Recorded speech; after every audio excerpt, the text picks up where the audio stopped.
तो जो टॉपिक आज हम शुरू करने जा रहे हैं उसका नाम है सेट। देखिए, ये एक बहुत ही इजी चैप्टर है, स्कोरिंग चैप्टर है। हर साल मेंस में इसका एक क्वेश्चन तो आता ही आता है, और as compare to other topics इसमें रिवीजन में टाइम बहुत ही कम लगता है। तो जॉर्ज कैंटर, जो कि जर्मन मैथमेटिशियन हुए, उन्होंने 1845 टू 1918 के बीच में इसको डेवलप किया। और डेली लाइफ में सेट को हम लोग बोलचाल की भाषा में यूज करते हैं, जैसे सेट ऑफ ज्वेलरी हो गया, सेट ऑफ पेन हो गया, सेट ऑफ बुक्स हो गया। इसमें हम बोलचाल की भाषा में इसको यूज करते हैं, पर इसके मैथमेटिकल यूजेस क्या हैं वो हम आज जानेंगे और पढ़ेंगे। जैसे मैथमेटिकल फील्ड में इसका क्या यूज है मैं बताता हूं आपको। इसके यूज आगे के आने वाले टॉपिक्स में जो हम पढ़ने वाले हैं आगे के सिलेबस में, उसमें इसके यूजेस आते हैं। जैसे कि बोल लें रिलेशन में इसका यूज आता है, लॉजिक में इसका यूज आता है, प्रोबेबिलिटी में इसका यूज आता है, और फंक्शन में इसका यूज आता है। अब हम जाते हैं सेट की डेफिनेशन पे। सेट की डेफिनेशन होती क्या है, सेट की डेफिनेशन लिख लेते हैं सबसे पहले। तो set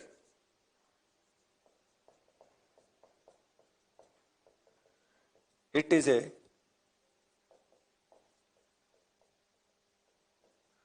well defined collection of objects which are distinct from each other.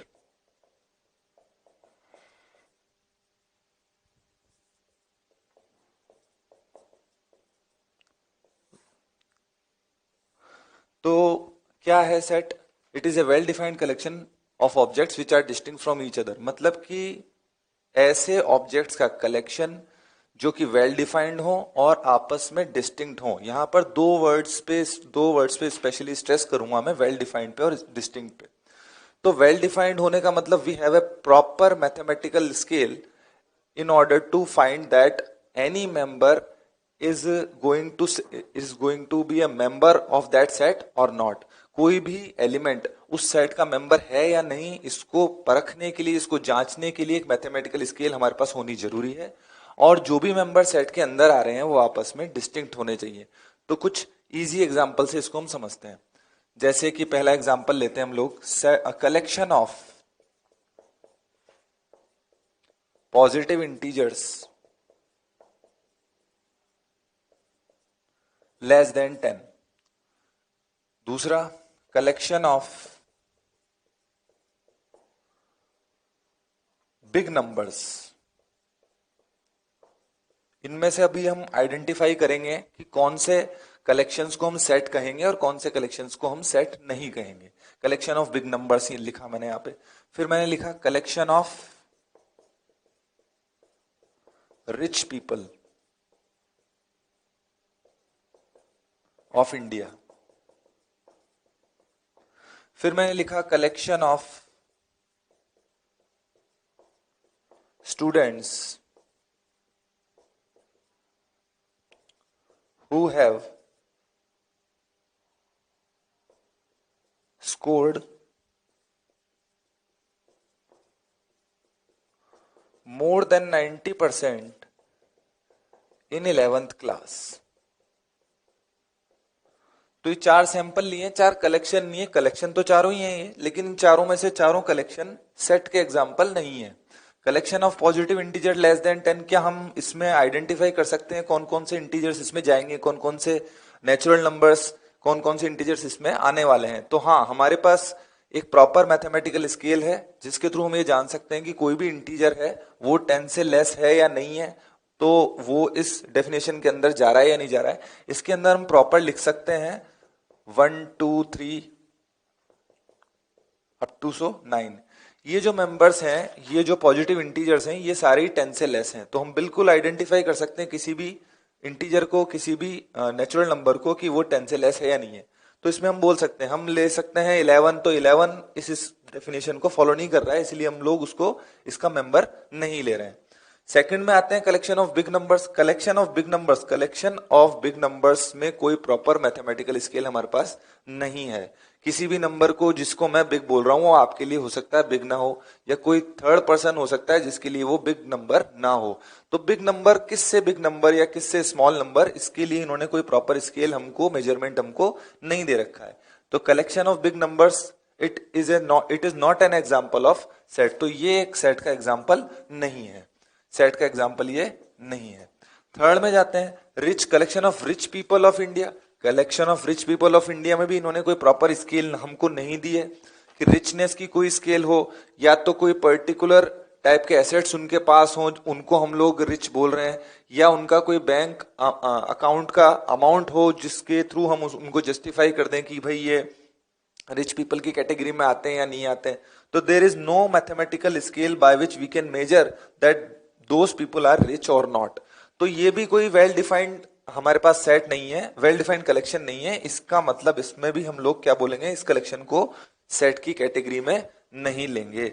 अब हम जाते हैं चौथे पॉइंट पे, ये फर्स्ट सेकंड थर्ड फोर्थ। चौथे पॉइंट में जब हम जाते हैं तो चौथे पॉइंट में, फोर्थ पॉइंट में कह रहा है collection of students who have scored more than 90% in 11th class. तो 11th क्लास को जब हम लेंगे, 11th क्लास में किसी भी स्टूडेंट को रिजल्ट के बाद जब हम पिक करेंगे तो हम लोग जानते हैं कि उस स्टूडेंट की परसेंटेज क्या है। तो हम आइडेंटिफाई कर सकते हैं कि वो इसमें काउंट किया जाएगा या नहीं काउंट किया जाएगा। किसी भी स्टूडेंट को हम ये बता सकते हैं कि ये उस सेट का मेंबर है या नहीं है। तो we have a proper mathematical scale, जैसा कि हमने शुरू में बोला वेल डिफाइंड, तो ये एक वेल डिफाइंड कलेक्शन है हमारे पास, तो इसीलिए हम इसको सेट बिल्कुल बोलेंगे। अब सेट तो हमने लिख लिया, लेकिन सेट लिखने के बाद सेट को एक्सप्रेस करने के लिए हमारे पास कोई प्रॉपर मेथड होना चाहिए। हमने सेट को लिखा है जिस तरीके से, हमेशा इतनी लैंग्वेज में लिख के तो उसको एक्सप्रेस नहीं कर सकते। We have to develop a method, we have to tell a method by which we can represent set in a proper manner. तो हम लोग सेट को लिखते हैं, तो सेट को एक्सप्रेस करने के लिए क्या क्या मेथड होते हैं अभी हम वो देखने जा रहे हैं। तो सेट को एक्सप्रेस करने के लिए अब हम लोगों को कुछ मेथड्स चाहिए, उसको प्रॉपरली एक्सप्रेस करने के लिए क्या मेथड्स होते हैं वो देखते हैं। तो नंबर 1 हम लिखते हैं रोस्टर मेथड,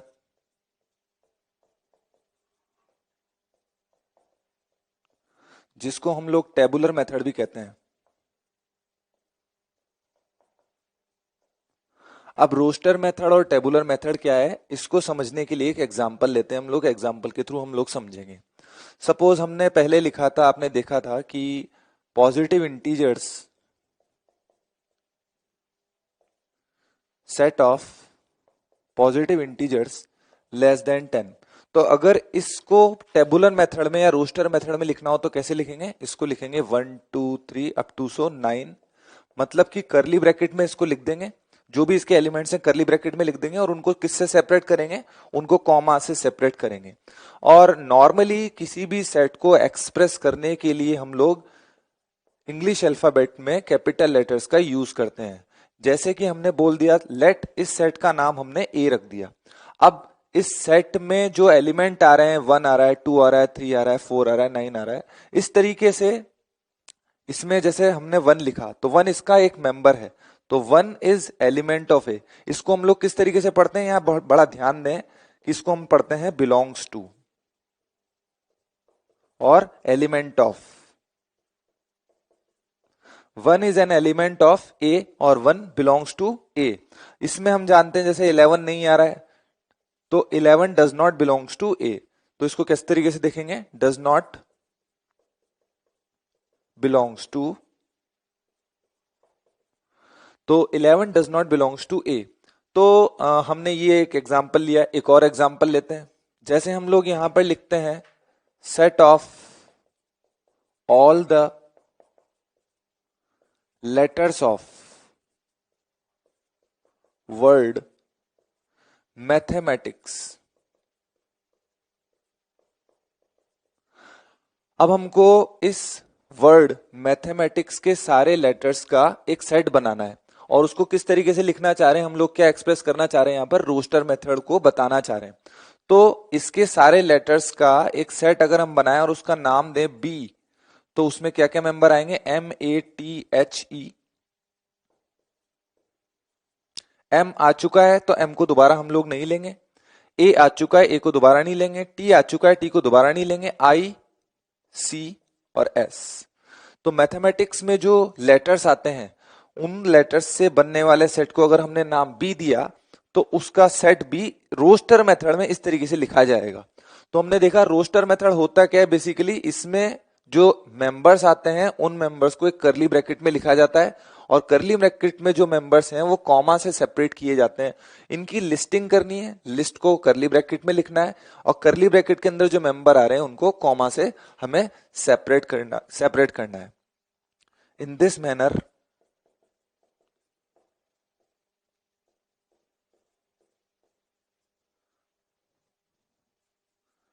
we write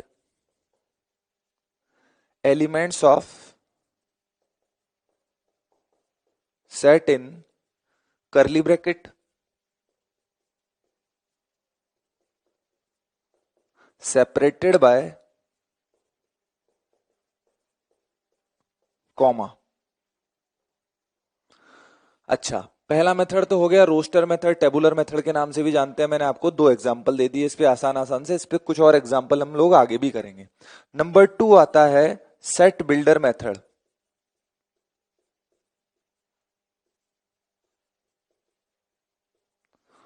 और प्रॉपर्टी मेथड के नाम से भी इसको जानते हैं।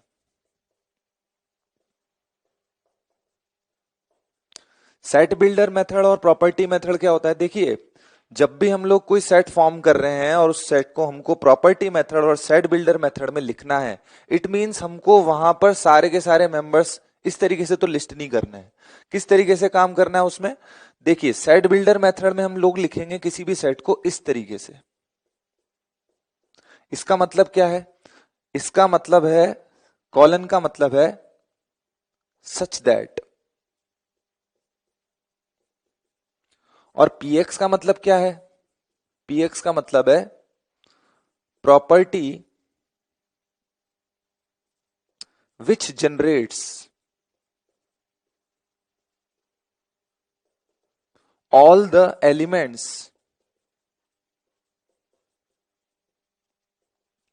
of that set।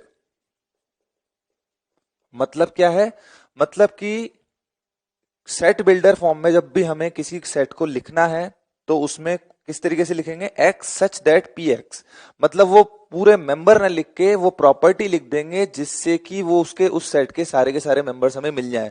न तो एक मेंबर कम, न तो एक मेंबर ज्यादा, एग्जैक्टली जो अमाउंट हमें सारे के सारे मेंबर्स हमें चाहिए वो सारे के सारे मेंबर्स हमें इस प्रॉपर्टी से मिलने ही चाहिए। अच्छा,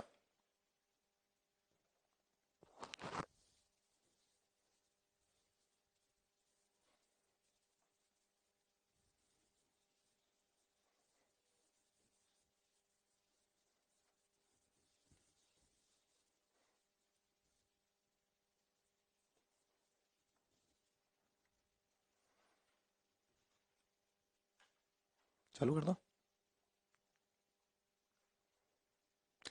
तो सेट बिल्डर मेथड में हम लोग एग्जांपल लेने वाले हैं, सेट बिल्डर मेथड के कुछ इजी एग्जांपल लेते हैं। सपोज कोई सेट जो कि हमको, जैसे हमने सबसे पहले देखा था इनिशियली एक सेट हमने लिखा था ए, और उसमें हमने लिखा था 1 2 3 अप टू 9 तक के नंबर आ रहे थे, नेचुरल नंबर आ रहे थे।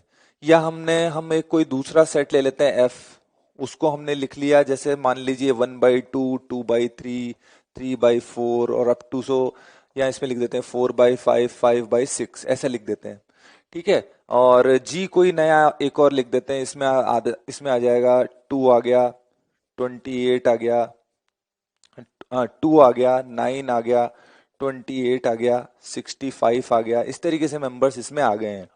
तो ये कुछ सेट हैं जो कि रोस्टर मेथड में लिखे हुए हैं, टेबुलर मेथड में लिखे हुए हैं। अब इनको सेट बिल्डर मेथड में हम लोग कैसे लिखेंगे वो देखते हैं।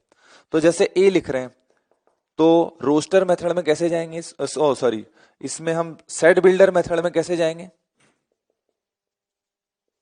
सेट बिल्डर में इस तरीके से जाएंगे, x such that x is a natural number or a positive integer and x is less than 10।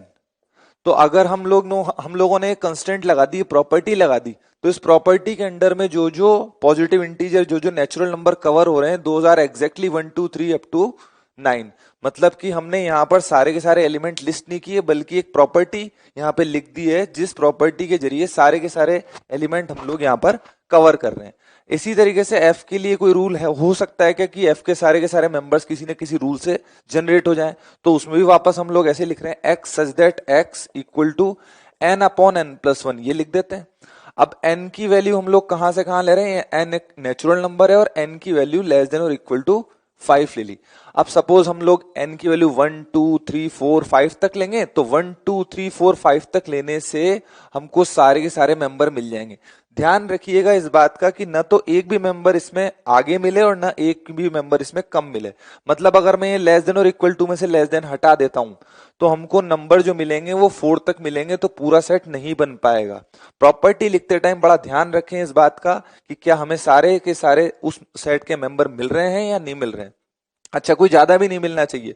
Suppose मैं less than or equal to 6 लिख देता यहां पर, तो एक मेंबर हमको यहां पर ज्यादा मिल जाता, वो भी उस केस में गलत होता। तो हम लोग इसको वापस से करेक्ट कर देते हैं, N less than or equal to 5 लिख देते हैं। जी के लिए क्या लिखते हैं, इसके लिए लिखते हैं हम लोग x such that x equal to 1 plus N cube, और n नेचुरल नंबर है और n की value less than or equal to 4 है। अब हम लोग इसमें देखें तो 1 plus 1 cube plus 1, 2 cube plus 1, 3 cube plus 1 and 4 cube plus 1, मतलब कि क्यूब्स में एक एक नंबर ऐड हो रहा है, और वो नंबर जिनके क्यूब्स कर रहे हैं वो कहां से कहां तक लिए जा रहे हैं, वो नेचुरल नंबर है और 4 से लेस और इक्वल तक हम लोग उसमें नंबर्स ले रहे हैं। देखिए हर बार हम लोग यहाँ पे कोई ना कोई रूल तो लिख ही रहे हैं, लेकिन it is not always necessary कि हमारे पास कोई रूल हो ही हो। सपोज मैं यहाँ पर एक और लिख देता हूं, जैसे h लिख देता हूं, मैंने लिखा यहाँ पर 2 3 5 और 7 लिख देता हूं। अब 2 3 5 7 लिख दिया मैंने, तो 2 3 5 7 के लिए कोई प्रॉपर रूल नहीं बना पा रहे हैं हम लोग, कोई प्रॉपर रूल नहीं है, तो हम लोग h को इस तरीके से लिख सकते हैं, x such that x is prime number less than 10। एक प्राइम नंबर है जो कि 10 से लेस है। अगर हम 10 से लेस प्राइम नंबर्स की बात करें तो 10 से लेस प्राइम नंबर्स कौन कौन से होते हैं, 2 है, 3 है, 5 है, 7 है, और 7 के बाद नेक्स्ट प्राइम नंबर कौन सा आता है, 11 आता है। तो 11 तो हमारा 10 से ग्रेटर हो जाएगा, तो प्राइम नंबर्स जो कि 10 से लेस हैं उसको h से हमने लिस्ट कर दिया। प्राइम नंबर के लिए कोई पर्टिकुलर फॉर्मूला नहीं है, इसलिए हमको उसकी प्रॉपर्टी को इस तरीके से डिस्क्राइब करना पड़ा। तो ये जो हमने एग्जाम्पल लिए हैं, ये जो हमारे पास सेट लिखे हुए थे, ये किस में लिखे हुए थे, वे टेबुलर मेथड में लिखे हुए थे, और इनको हमने किस में कन्वर्ट कर दिया, सेट बिल्डर मेथड में कन्वर्ट कर दिया। इसी तरीके से हम लोग कुछ और एग्जाम्पल लेते हैं जिसमें रोस्टर मेथड में लिखे गए सेट्स को सेट बिल्डर में लिखेंगे और सेट बिल्डर में लिखे गए सेट्स को हम लोग टेबुलर मेथड में लिखने वाले हैं। तो एग्जाम्पल लेते हैं, कुछ और एग्जाम्पल लेते हैं। Right following in tabular method और roster method।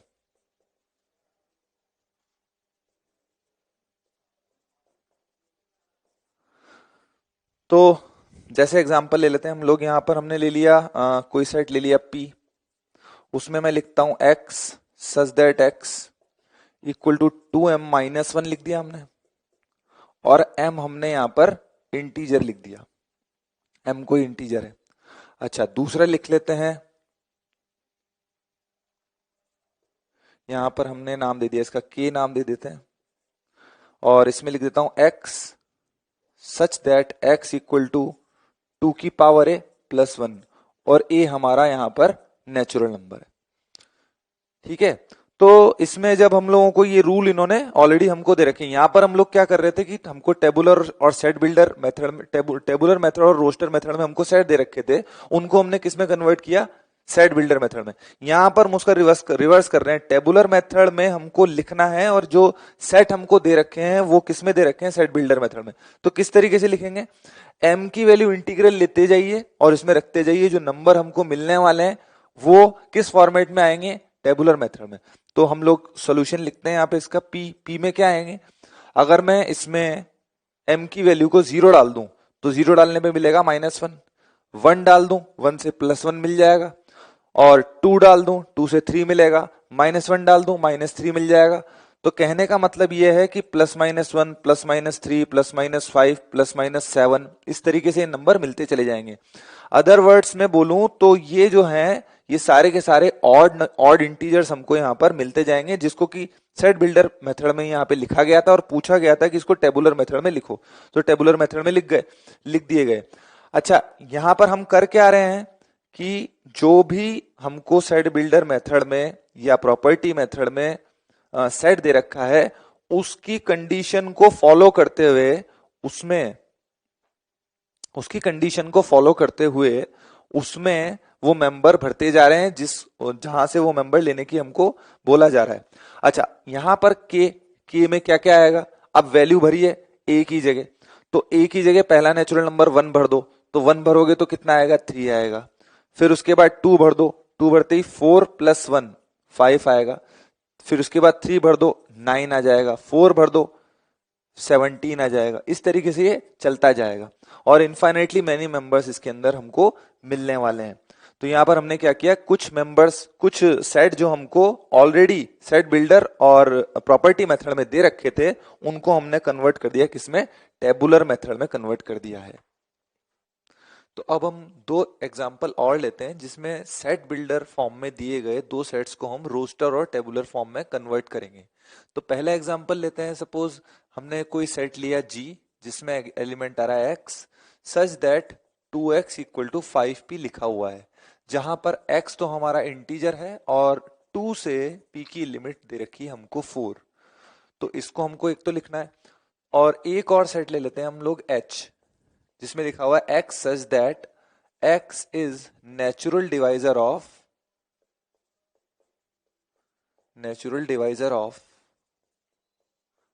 24।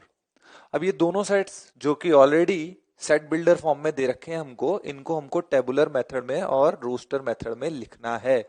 तो कैसे करेंगे? जी के लिए हम लिखते हैं, जी में हम लिखते हैं, देखिए हमको p की वैल्यू दे रखी है 2 to 4, तो p की वैल्यू 2 to 4 दे रखी है, तो 2 से p की वैल्यू जो है 4 में हमको दे रखी है, तो वैल्यू रख दो। इसकी वैल्यू आ रही है हमारे पास 2x / 5 < <= 4 आ रहा है। क्रॉस मल्टीप्लाई कर लेते हैं, क्रॉस मल्टीप्लाई कर देते हैं तो यहाँ पर कट जाएगा और ये हमको मिल जाएगा x/5 और यहाँ पर आ जाएगा 2। इट मीन्स 5 to x की वैल्यू कहां से कहां तक जा रही है? 5 to 10 तक जा रही है, क्लोज इंटरवल। और x क्योंकि इंटीजर है, that's why we are getting finally g as 5 6 7 8 9 and 10। तो ये हमारे पास रोस्टर मेथड में और टेबुलर मेथड में आ गया है, जो सेट जी हमको सेट बिल्डर फॉर्म में ऑलरेडी दे रखा था। अब हम जाते हैं H को लेके। तो H में क्या लिख रखा है? x such that x is natural divisor of 24। तो H सेट, अब नेचुरल डिवाइजर तो ऑब्वियसली कौन कौन से होते हैं? 24 को जो डिवाइड कर दें विद रिमाइंडर 0, ऐसे नेचुरल डिवाइजर्स कौन कौन से होंगे? वो होंगे 1 2 3 4 6 8 12 और उसके बाद 24। तो ये वो डिवाइजर हैं जो कि नेचुरल हैं और 24 को डिवाइड करते हैं। तो H को अब हमने टेबुलर मेथड में और सेट बिल्ड और टेबुलर मेथड और रोस्टर मेथड में लिख दिया है, जो कि किस में गिवन था? हमको सेट बिल्डर फॉर्म में हमको गिवन था। इसके बाद हम लोग जब आगे बढ़ेंगे तो हम देखेंगे कि सेट्स किस किस टाइप के होते हैं, किस वैरायटी के सेट्स होते हैं। तो डिफरेंट वैरायटी ऑफ सेट्स को हम लोग अब आगे डिफाइन करने जा रहे हैं। तो आगे हम क्या पढ़ने जा रहे हैं? Types of sets. अब टाइप्स ऑफ सेट्स किस किस टाइप के होते हैं उसको डिटेल में देखेंगे। इसमें किस किस टाइप के सेट हमको देखने को मिलने वाले हैं वो आपको अभी नाम बता देता हूं। नल सेट है, नल सेट को एम्प्टी सेट और वॉइड सेट भी बोलते हैं। इसके बाद आने वाला है singleton set, singleton set. Finite set आने वाला है। इनफाइनाइट सेट किसे कहते हैं?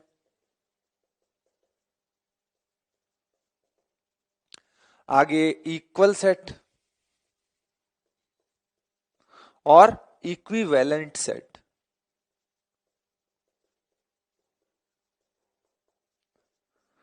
तो ये टाइप्स ऑफ सेट अब हम आगे देखने वाले हैं। तो जैसा कि अभी हमने टाइप्स ऑफ सेट देखे थे, तो मैंने अभी आपको सिर्फ नाम बताए थे कि किस किस टाइप के सेट अब हम पढ़ने वाले हैं। अब हम उनको डिटेल में स्टडी करेंगे। पहला इसमें से आ रहा है नल सेट। तो देखिए नल सेट,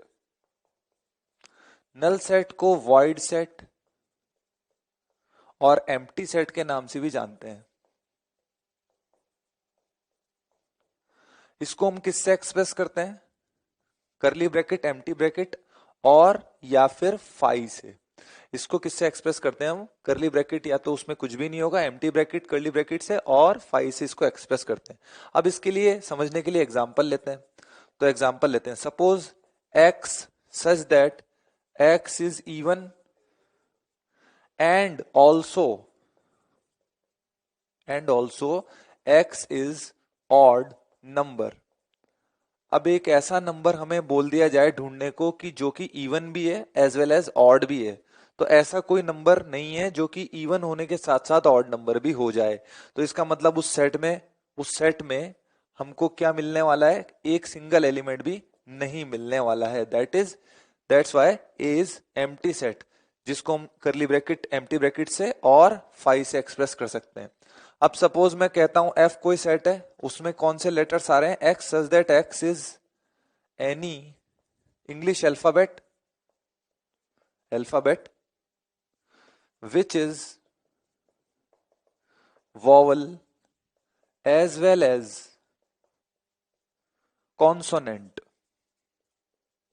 जो वॉवल भी है और कॉन्सोनेंट भी है। तो क्या कोई ऐसा लेटर है इंग्लिश अल्फाबेट में जो कि वॉवल होने के साथ साथ कॉन्सोनेंट भी हो? तो नहीं, ऐसा कोई भी लेटर इंग्लिश अल्फाबेट में नहीं होता जो कि वॉवल होने के साथ साथ कॉन्सोनेंट भी हो जाए। इसमें कोई एलिमेंट हमको देखने को नहीं मिलेगा। नंबर ऑफ एलिमेंट कितने होंगे इसमें? 0। कोई इसमें एलिमेंट देखने को नहीं मिल रहा। और भी एग्जांपल हम ले सकते हैं, जैसे कि x, मैं कोई सेट लेता हूं C, x such that x is greater than 5, also x is less than 3। एक कोई ऐसा नंबर ढूंढे जो कि 5 से ग्रेटर भी हो, साथ साथ 3 से लेस भी हो। तो यहां पर भी हम देख सकते हैं इसमें भी कोई एलिमेंट मिलने वाला हमें नहीं है, तो वो हमको एम्प्टी सेट ही मिलने वाला है। तो एम्प्टी सेट का मोटा मोटा मतलब आपको पता चल गया। और वो मतलब क्या है? मतलब ये है कि उसमें कोई भी एक सिंगल मेंबर नहीं आएगा। अब सेकंड डेफिनेशन पे मूव कर जाते हैं, हम लिखते हैं सिंगलटन सेट। सिंगलटन सेट क्या होता है भाई? सिंगलटन सेट जैसा कि नाम से ही पता चल रहा है, सिंगलटन सेट का मतलब होता है एक ऐसा सेट जिसके अंदर केवल और केवल एक ही एलिमेंट हमको मिलता है। तो a set which contains only one member और वन एलिमेंट, एक ऐसा सेट जिसके अंदर की केवल एक ही एलिमेंट आए, उसको हम लोग क्या बोलेंगे? सिंगलटन सेट बोलेंगे। इसके छोटे छोटे एग्जांपल लेते हैं, ठीक है। जैसे मैंने लिखा, कोई सेट लिखा P, उसमें x such that x is capital of India. तो इंडिया की कैपिटल ऑब्वियसली दिल्ली है, एक ही एलिमेंट इस सेट के अंदर आने वाला है, ठीक है। तो नंबर ऑफ एलिमेंट कितने मिले हमको? सिर्फ एक। तो एक ही एलिमेंट मिल रहा है, तो सिंगलटन कह रहे हैं। अब मैं लिख देता हूं सपोज कोई दूसरा, जैसे मैंने लिखा कोई सेट D लिखा और इसमें लिखा x such that x is even prime. एक ऐसा सेट लिखा जिसमें एक इवन प्राइम नंबर आता है। तो हम जानते हैं कि इवन भी और प्राइम भी हो ऐसा एक ही नंबर है, और वो नंबर है हमारे पास 2। तो एक ही मेंबर है, वो मेंबर क्या है उससे कोई लेना देना नहीं है, बट नंबर ऑफ एलिमेंट्स अगर एक हो, केवल एक ही एलिमेंट हो सेट के अंदर, तो हम लोग उस सेट को क्या बोलने वाले हैं? सिंगलटन सेट बोलने वाले हैं, ठीक है। और जैसे मैं यहां पे लिख देता हूं, एक और सेट लिख देता हूं, F लिख देता हूं। F सपोज कोई सेट दे रखा है, उसके अंदर हमको 0 लिख रखा है, ठीक है। तो ये भी एक सिंगलटन सेट है। अच्छा, सेट का मेंबर भी कोई सेट हो सकता है। इसका मतलब अगर मैं यहां पर कोई नया सेट लिख लेता हूं, नाम दे देते हैं G, नाम दे देते हैं इसका, और G के अंदर अगर मैं 5 लिख दूं, तो 5 जो कि इट्स अपने आप में एक सेट है, पर वो यहां पर एक मेंबर की तरह बिहेव कर रहा है। तो G के अंदर अगर पूछा जाए कि जी में कितने एलिमेंट आ रहे हैं, तो हम बोलेंगे एक एलिमेंट आ रहा है, और वो एलिमेंट है 5 जो कि एम्प्टी सेट को एक्सप्रेस करता है। तो ये भी एक एम्प्टी सेट, जो कि यहां पर हम इसको एम्प्टी सेट को पढ़ रहे थे, वो यहां पर अब एक मेंबर की तरह, एक एलिमेंट की तरह काम कर रहा है। जी का एलिमेंट कौन है? एक ही एलिमेंट है और वो है 5। तीसरे नंबर पे जाते हैं, फाइनाइट सेट पे जाते हैं। तो फाइनाइट सेट, जैसा कि नाम से ही पता चल रहा है, इसमें एक ऐसा सेट है ये कि जिसके अंदर काउंटेबल काउंटेबल मेंबर्स आते हो, काउंटेबल एलिमेंट्स आते हो। मतलब ये है कि नंबर ऑफ एलिमेंट काउंटेबल हो, फाइनाइट हो। तो a set which has finite number of element,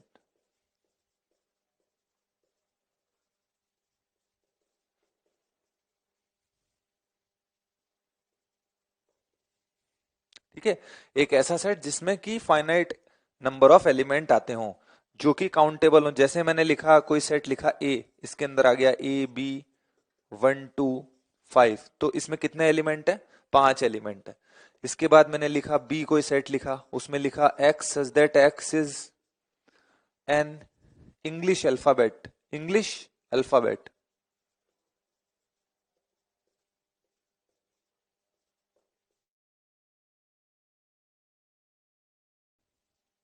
तो जैसा कि अभी हमने देखा, फाइनाइट सेट एक ऐसा सेट होता है जिसमें नंबर ऑफ एलिमेंट्स फाइनाइट होते हैं, काउंटेबल होते हैं। तो हमने जो एग्जाम्पल लिए थे, उन एग्जाम्पल्स में रेस्पेक्टिवली ए के अंदर हमको जो एलिमेंट मिले थे वो 5 एलिमेंट थे, और बी सेट के अंदर हमको 26 एलिमेंट मिले थे। तो इसके लिए हम एक टर्मिनोलॉजी को देखते हैं, n of A is equal to 5 and n of B is equal to 26। अब ये एन ए एन बी क्या है? That is order of set A. हम कहेंगे ऑर्डर ऑफ सेट ए क्या है? 5 है, और ऑर्डर ऑफ सेट बी क्या है? 26 है। इसको ऑल्सो कॉल्ड, इसको हम लोग और क्या कहते हैं? Cardinal number, cardinal number of set A is 5। मतलब कि ए का कार्डिनल नंबर क्या है? 5 है, या ए का ऑर्डर क्या है? 5 है। बी का कार्डिनल नंबर क्या है? 26 है, और बी का कार्डिनल, या बी का ऑर्डर बोले तो 26 है। तो ऐसा सेट जिसके अंदर फाइनाइट नंबर ऑफ एलिमेंट्स आते हैं उसको हम लोग फाइनाइट सेट कहते हैं।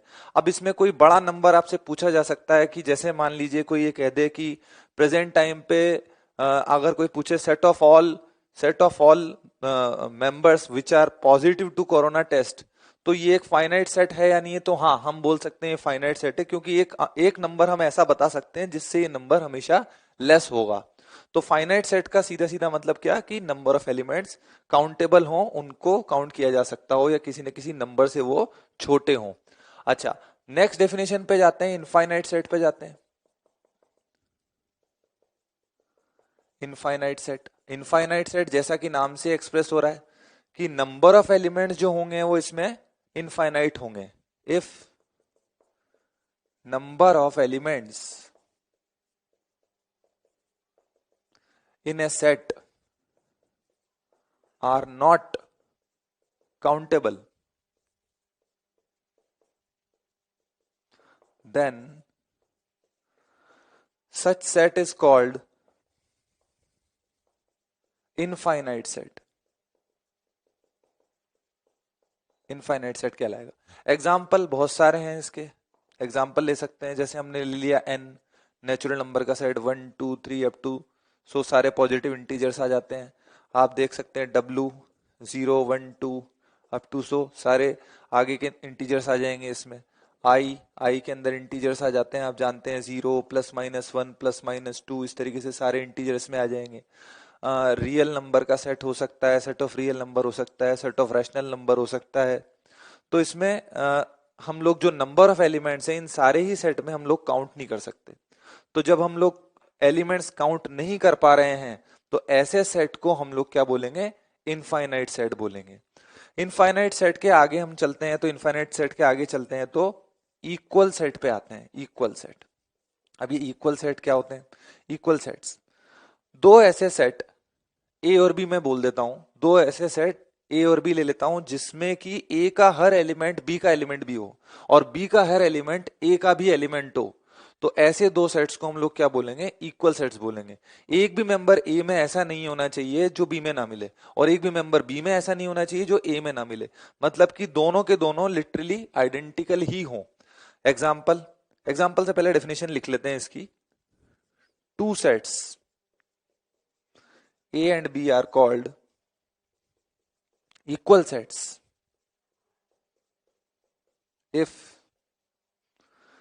each member of set A is also a member of set B and vice versa.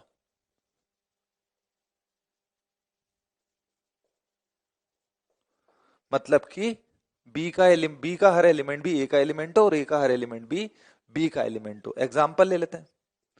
मान लीजिए मैंने लिखा ए में 1 2 3 लिख दिया और बी मैंने सेट ले लिया, उसमें मैंने लिख दिया 3 1 2 लिख दिया.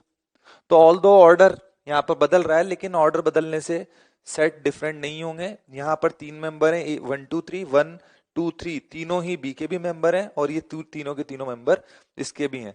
तो क्लियरली हमने सिर्फ नाम अलग अलग लिख रखे हैं इनके, बाकी दोनों के दोनों सेट्स इक्वल सेट्स हैं. तो हम लोग इनको लिख सकते हैं set A equal to set B. तो इक्वल सेट का आपको आइडिया लग गया है इक्वल सेट क्या होते हैं, कैसे होते हैं. अब हम आगे जाएंगे और अगली डेफिनेशन लिखेंगे इक्विवेलेंस सेट्स की. तो इक्वल सेट्स के बाद अब हम लोग इक्विवेलेंस सेट पे पढ़ रहे हैं. तो इक्विवेलेंस सेट क्या होते हैं?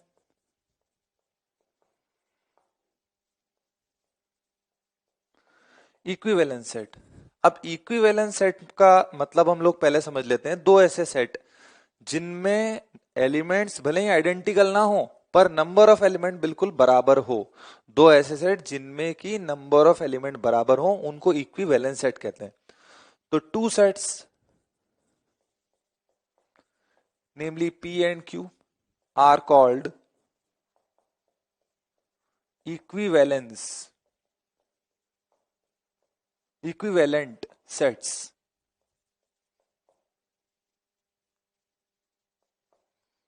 if number of element in P equal to number of element in Q. मतलब उनका कार्डिनल नंबर बराबर हो. एग्जाम्पल लेते हैं. तो एग्जाम्पल में क्या है, जैसे मैंने P लिया यहाँ पर A B C और Q हमने यहाँ पे ले लिया है P Q R, small P Q R लिख दिया. तो ऑल दो एलिमेंट्स तो अलग हैं लेकिन नंबर ऑफ एलिमेंट जितने P में है उतने ही नंबर ऑफ एलिमेंट Q में भी हैं. तो नंबर ऑफ एलिमेंट बराबर होने की वजह से ये दोनों क्या हो गए, इक्विवेलेंट सेट हो गए. अच्छा, हम लोग यहाँ पर जैसे देखते हैं, मैंने कोई और सेट लिया, जैसे यहाँ पर एक सेट लेते हैं C, X such that X is an element of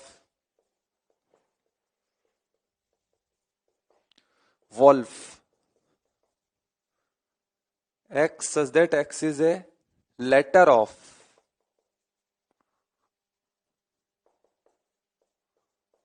Wolf. और मैंने D एक सेट लिया, X such that X is a letter of Follow. तो सी सेट क्या बनने वाला है? सी सेट बनने वाला है हमारे पास WOLF. और डी सेट क्या बनने वाला है? डी सेट बनने वाला है FOLW. तो ये दोनों सेट आ रहे हैं. क्या ये दोनों इक्वल सेट हैं? हाँ, ये इक्वल सेट है. पर क्या ये दोनों इक्विवेलेंट भी हैं? हाँ, ये इक्विवेलेंट भी है क्योंकि नंबर ऑफ एलिमेंट भी इसमें बराबर ही हैं. तो सी और D both are equal sets as well as equivalent sets.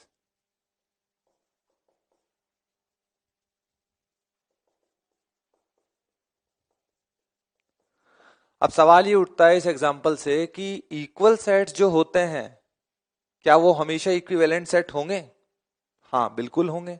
क्योंकि इक्वल सेट्स जब भी हम लेंगे तो उसमें न सिर्फ मेंबर्स बराबर होंगे, आइडेंटिकल भी होंगे. तो उसमें मेंबर्स जब आइडेंटिकल हैं और हर मेंबर जो ए का एलिमेंट है वो बी का भी एलिमेंट है और हर एलिमेंट जो बी का एलिमेंट है वो ए सेट का भी एलिमेंट है. तो इसका मतलब नंबर ऑफ एलिमेंट तो पहले ही बराबर है और साथ साथ आइडेंटिकल भी हैं. तो जो इक्वल सेट होंगे उनमें नंबर ऑफ एलिमेंट हमेशा ही बराबर होने वाले हैं. लेकिन क्या इक्विवेलेंट सेट, कोई भी दो इक्विवेलेंट सेट, जैसे मैंने यहां पर बोला P और Q, तो P और Q यहां पर इक्विवेलेंट सेट्स हैं, हाँ हैं, पर क्या ये P और Q इक्वल सेट्स भी है? नहीं है। इसका मतलब कंक्लूजन निकलता है कि two sets which are equal sets are always equivalent sets, but converse is not necessarily true. तो इस नोट को हम लिख लेते हैं यहां पर, two equal sets are always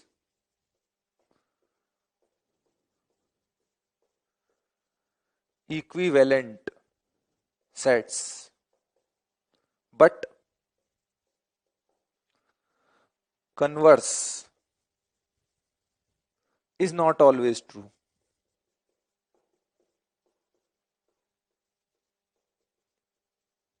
जैसा कि मैंने आपको बताया, तो ये एक इंपॉर्टेंट पॉइंट हो गया हमारे लिए नोट करने के लिए। ठीक है, इक्विवेलेंट सेट हो गए। तो अभी हमने जो null set, singleton set, finite set, infinite set, equal set, equivalent set देखे, इनके छोटे छोटे एग्जांपल हमने हाथों हाथ वहां पे लिए थे। पर एक ऐसा क्वेश्चन हम लेते हैं यहाँ पर जिसमें इनको क्लब करके आपस में ब्रशअप किया जाए, मतलब इनकी एक छोटी सी प्रैक्टिस के लिए एक मैच द कॉलम लेते हैं। तो मैच द कॉलम मैं लिख रहा हूं इसमें, आप चाहें तो ये मैच द कॉलम लिखने के बाद वीडियो को पॉज करके इसको अपने आप ट्राई कर सकते हैं, और अगर आपको सोल्यूशन नहीं मिलता तो फिर आप इसका आगे का सोल्यूशन देख सकते हैं। तो इसमें दो कॉलम दे रखे हैं, कॉलम 1 और कॉलम 2। पहले कॉलम में मैंने कुछ सेट लिख रखे हैं। नंबर 1 ए सेट है, ए के अंदर x such that x square equal to 16 and 2x equal to 6। Number 2 B set दे रखा है, बी में x such that x square minus 3x plus 2 equal to 0 और x लेस देन 2 लिख रखा है। थर्ड लिख रखा है हमने सी, सी के अंदर लिख रखा है x such that x square equal to 4x लिख रखा है। फोर्थ नंबर है हमारे पास D, x such that x is x is a vowel comes before g, एक ऐसा वॉवल जो कि लेटर जी के पहले आता है। और last but not the least E, x such that x is positive integer greater than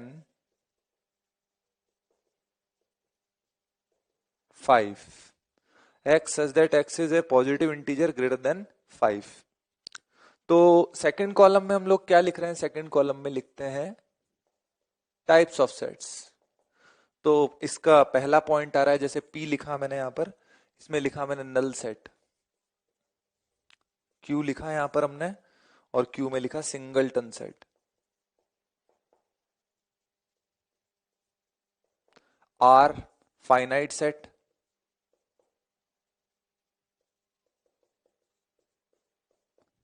S infinite set,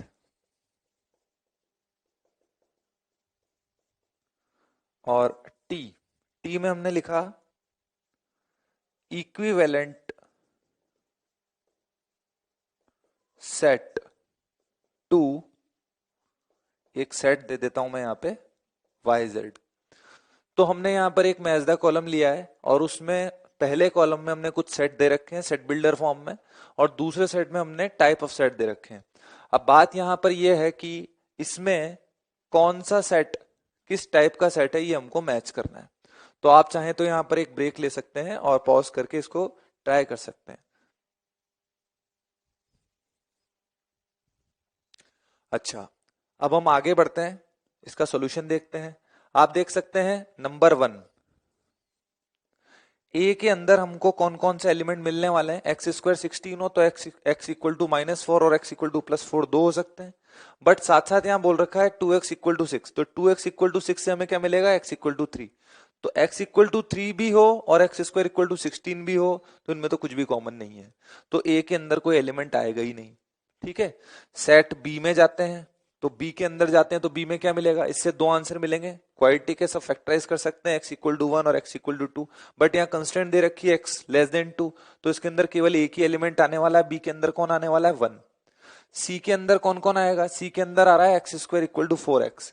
ध्यान रहे आप लोग एक बात को यहाँ ध्यान रखें कि सी को जब हम सॉल्व करने जाएंगे तो x square equal to 4x लिखेंगे, तो उसको सॉल्व कैसे करेंगे, x square minus 4x equal to 0, जिससे कि हमको x इक्वल टू 0 और 4 दो एलिमेंट मिलने वाले हैं यहाँ पे। ठीक है, x क्योंकि अननोन है तो x को x से हम कैंसिल नहीं करेंगे, सिंप्लीफाई इस तरीके से करेंगे, दो एलिमेंट हमको c में मिलने वाले हैं। d के अंदर हम जाएंगे तो d के अंदर कौन कौन एलिमेंट आ रहे हैं, वोवल, ऐसे वोवल जो कि g से पहले आते हैं, तो a e i o u में से पहले कौन आते हैं, g के पहले a और e। अच्छा, इसके बाद लास्टली e के अंदर कौन आ रहा है, e के अंदर देखते हैं कौन आता है, e के अंदर आ रहा है पॉजिटिव इंटीजर जो कि 5 से ग्रेटर हो, मतलब कि 6 7 8 अप टू 100 आगे आते जाएंगे सारे इंटीजर्स, सारे के सारे इंटीजर्स जो कि 5 से ग्रेटर हैं उनको रोस्टर फॉर्म में हमने यहाँ लिख दिया है। तो इसका आंसर देखते हैं, आंसर क्या आएगा, अब 1 के अंदर हम लोग जब मैच करेंगे, आंसर लिख देते हैं यहाँ पे, 1 के अंदर जब हम लोग मैच करेंगे तो क्या 1 नल सेट है, हाँ 1 नल सेट है, तो 1 से हमारे पास मैच करेगा p। 1 क्या सिंगलटन सेट है, नहीं। 1 क्या फाइनाइट सेट है, अब नल सेट में नंबर ऑफ एलिमेंट तो 0 ही है, मतलब कि काउंटेबल मेंबर्स इसके अंदर आ रहे हैं, तो हमको आर सेट भी, आर से भी इसको मैच करना पड़ेगा। इनफाइनाइट सेट बिल्कुल नहीं है, नंबर ऑफ एलिमेंट इसमें फाइनाइट है जो कि 0 है। इक्विवेलेंट सेट टू दिस, इसमें दो मेंबर आ रहे हैं, ए के अंदर एक भी मेंबर नहीं आ रहा, इसका मतलब साफ है कि टी के साथ ये मैच नहीं करने वाला। दूसरा नंबर 2 आता है, तो नंबर 2 में क्या क्या आ रहा है, नंबर 2 में बी में एक ही एलिमेंट आ रहा है, क्लियरली नल सेट तो बिल्कुल नहीं है, सिंगलटन सेट है, फाइनाइट सेट है, इनफाइनाइट सेट नहीं है और इक्विवेलेंट सेट टू नहीं है, तो इसका मतलब क्यू और आर इसमें मैच करने पड़ेंगे। नंबर 3 पे जाते हैं, नंबर 3 में क्या है, नंबर 3 में हमको दो ही एलिमेंट मिल रहे हैं वापस से, अब दो एलिमेंट मिल रहे हैं, नल सेट नहीं है, सिंगलटन नहीं है, फाइनाइट है, बिल्कुल दो सेट, दो मेंबर हैं इसमें, मतलब फाइनाइट सेट है, इनफाइनाइट नहीं है, और इक्विवेलेंट टू दिस है, क्योंकि यहां पर भी हमको दो ही मेंबर मिल रहे हैं, cardinal number of k is 2, cardinal number of c is also 2, that's why we are taking t as a correct option. तो इसका मतलब हमको इसमें r और t से मैच करना पड़ेगा। क्वेश्चन इसका इसका फोर्थ पार्ट आ रहा है, लास्ट पार्ट, तो last second last part actually, fourth में ए और ई दो एलिमेंट है, तो जैसा कि दो एलिमेंट हमको मिल रहे हैं तो वापस से फाइनाइट और इक्विवेलेंट सेट टू, तो जो आंसर थर्ड के आए थे वो इसके आने वाले हैं आर और टी। और फिफ्थ वाले पार्ट के जो कॉलम 1 का फिफ्थ पार्ट है, फिफ्थ पॉइंट है, वो किससे मैच करेगा, इसमें जो मेंबर आ रहे हैं वो 6 7 8 और आगे चल रहे हैं, तो इसका मतलब नल सेट बिल्कुल नहीं है, सिंगल सेट नहीं है, सिंगलटन सेट नहीं है, फाइनाइट सेट नहीं है, नंबर ऑफ मेंबर्स इनफाइनाइट है, इनफाइनाइट सेट, हाँ इनफाइनाइट सेट है, इसमें अनकाउंटेबल नंबर्स और नंबर ऑफ मेंबर्स हैं। इक्विवेलेंट सेट टू दिस बिल्कुल नहीं है, क्योंकि इसमें कार्डिनल नंबर 2 है और ये तो एक इनफाइनाइट सेट है, तो इसका मतलब कि ये केवल और केवल किससे मैच करेगा, 5 वाला एस से मैच करेगा। तो इस मैच द कॉलम का जो टोटल आंसर है हमारे पास वो ये है। मैं उम्मीद करता हूं कि इससे अभी जो हमने प्रीवियस डेफिनेशंस पढ़ी वो सब आपकी ब्रशअप हो गई हैं, एक ही एग्जांपल में लगभग अभी तक जो हमने सेट्स की वैरायटी पढ़ी है वो हमने कवर कर ली है। तो अब हम लोग सेट्स की डेफिनेशन में थोड़ा और एक्सटेंशन कर रहे हैं, मतलब कुछ और टाइप के सेट्स हम देखने जा रहे हैं, जिनमें की है सबसेट। सबसेट किसको कहते हैं, सुपरसेट किसको कहते हैं, प्रॉपर सबसेट किसको कहते हैं, पावर सेट किसको कहते हैं, और यूनिवर्सल सेट किसको कहते हैं। तो एक एक करके इन डेफिनेशंस पे जाएंगे, इनमें क्या अंतर होता है वो देखेंगे, एग्जांपल्स लेंगे और इनको समझेंगे। जैसे कि सबसे पहले हम जाते हैं सबसेट में। सबसेट में सबसेट में डेफिनेशन लिखते हैं हम लोग, if every element of set A is also an element of set B, then A is called subset of set B। ठीक है, डेफिनेशन है, ठीक है, डेफिनेशन तभी समझ में हमको अच्छे से आएगी जब हम एक एग्जांपल लेंगे। अच्छा, इससे पहले कि एग्जांपल भी लें, हम इसको सिंबलाइज कर देते हैं, सिंबल बता देते हैं। ए सबसेट ऑफ बी को ऐसे एक्सप्रेस किया जाता है। ठीक है, ए इसको कैसे पढ़ते हैं? Subset of B. A subset of B. ठीक है। अच्छा, कभी कभी अलग अलग बुक्स में अलग अलग रेफरेंसेस हैं, एनसीईआरटी ये फॉलो करती है। कभी कभी आपको देखने को मिल सकता है इस तरीके का भी symbol, A subset of B को इस तरीके से भी एक्सप्रेस कर सकते हैं। ठीक है, ठीक है। अच्छा, आगे देखते हैं, एग्जाम्पल लेते हैं इसका।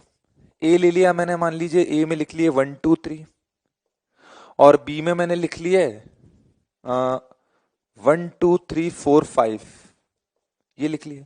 तो आप देख सकते हैं ए में 3 मेंबर आ रहे हैं 1 2 3, बी में 1 2 3 4 5 आ रहे हैं। तो जो ए के कोई भी ए का मेंबर अगर आप ए में लोग ए का कोई भी मेंबर लोगे तो वो मेंबर बी का भी मेंबर है। मतलब every element, each element of A is also an element of B. That's why we can say that A subset of B. A को बी का सबसेट कहा जा सकता है, या ये कह सकते हैं कि A is consisted by the element of set B. इसका मतलब ए किसका सबसेट है? बी का। तो हम लोग इसको किस तरीके से लिखेंगे? Write A subset of B. अच्छा, आगे चलते हैं। अगर हम लोग ये लिखते हैं कि यहां पर मान लीजिए लिख देते हैं सी में 0 1 2 लिख देते हैं, तो क्या सी बी का, इसको हम लोग डी लिख लेते हैं सिंबल की वजह से, हम लोग डी लिख रहे हैं 0 1 2, तो क्या डी भी बी का सबसेट होगा? नहीं। तो हम किस तरीके से लिखेंगे? D is not a subset of B. मतलब D not a subset of B, D B का सबसेट नहीं है, क्योंकि डी में एक ऐसा मेंबर, हमें कम से कम एक मेंबर तो ऐसा नजर आना चाहिए जो कि बी में ना हो, तभी हम बोलेंगे कि डी बी का सबसेट नहीं है। तो यहां पर हम देख सकते हैं कि डी बी का सबसेट नहीं है। अच्छा, सबसेट के बारे में हमने बात कर ली, लेकिन अब बात कर रहे हैं सुपर सेट के बारे में। तो इन्हीं एग्जांपल्स के रेफरेंस से हम क्या बोल रहे हैं, जैसे कि हमने बोला ए बी का सबसेट है, तो यहां पर हम बात करते हैं सुपर सेट की। अब सुपर सेट के बारे में बात करते हैं। एज अबव, ए किसका सबसेट है? बी का सबसेट है। अगर ए बी का सबसेट है, ये हम लोग एग्जाम्पल से समझ रहे हैं, as above A is subset of B, therefore इसको हम इस तरीके से लिखेंगे, और इसको पढ़ते कैसे हैं? B is super set of A. अगर ए बी का सबसेट है तो बी ए का सुपर सेट होगा। रिवर्स कनेक्शन है और ज्यादा कुछ इसमें दिमाग लगाने की जरूरत नहीं है। अगर ए बी का सबसेट होगा तो ही बी ए का सुपर सेट कहलाएगा। इसका मतलब हम लोग इस सुपर सेट को किस तरीके से बोल सकते हैं, किस तरीके से डिस्क्राइब कर सकते हैं? If A is subset of B, then B is super set of set A. अगर ए बी का सबसेट होगा तब ही बी को हम लोग ए का सुपर सेट कहते हैं। सिंबलाइज कैसे करते हैं वो मैंने आपको बता दिया, सिंबल इस तरीके का इस्तेमाल करते हैं। ठीक है, और सुपर सेट कब डिफाइन, सुपर सेट को किस तरीके से डिफाइन कर रहे हैं? अगर ए बी का सबसेट है तो ही बी ए का सुपर सेट कहलाएगा। तो अब हम जाते हैं प्रॉपर सबसेट पे। तो प्रॉपर सबसेट क्या होता है? प्रॉपर सबसेट, देखिए, प्रॉपर सबसेट का मीनिंग मैं आपको पहले ओरली बता देता हूं। अगर ए बी का सबसेट तो है, पर ए बी के बराबर नहीं है, तो हम लोग ए को बी का प्रॉपर सबसेट बोलेंगे। मतलब क्या है कि ए के अंदर आने वाला हर एलिमेंट बी के अंदर तो आ रहा है, ठीक है, लेकिन ए और बी इक्वल सेट नहीं होने चाहिए। तो हम लिखते हैं यहां पर definition, if A subset of B but A not equal to B, then only A is called proper subset of set B। Example लेते हैं, मान लीजिए मैंने A लिया, इसमें 1 2 लिखा, और बी लिखा, इसमें हमने लिखा 1 2 3 4। ठीक है, तो ए बी का सबसेट है, हाँ ए बी का सबसेट है, बट ए बी के बराबर नहीं है। तो ए बी के बराबर नहीं है, इसका मतलब कि ये प्रॉपर सबसेट कहलाएगा। ए क्या होगा? Proper subset of, A is proper subset of set B, यहां पर ऐसा बोल सकते हैं। दूसरा एग्जांपल लेते हैं। यहां पर मैं लेता हूं कोई पी, इसमें ए बी सी लिखा मैंने, और क्यू लिखा, उसमें लिखा मैंने बी सी ए। तो पी क्यू का सबसेट तो है, बट ऑल्सो पी और क्यू बराबर भी हैं, इसलिए P is not a proper subset of set Q. मतलब ए, सॉरी, पी क्यू का सबसेट तो है, पर यहां पर ये इक्वल सेट्स भी हैं, तो इक्वल सेट्स भी हैं इस वजह से इसको हम सबसेट तो बोलेंगे, पर प्रॉपर सबसेट नहीं बोलेंगे। उम्मीद है ये आपको डेफिनेशन क्लियर होगी होगी प्रॉपर सबसेट की।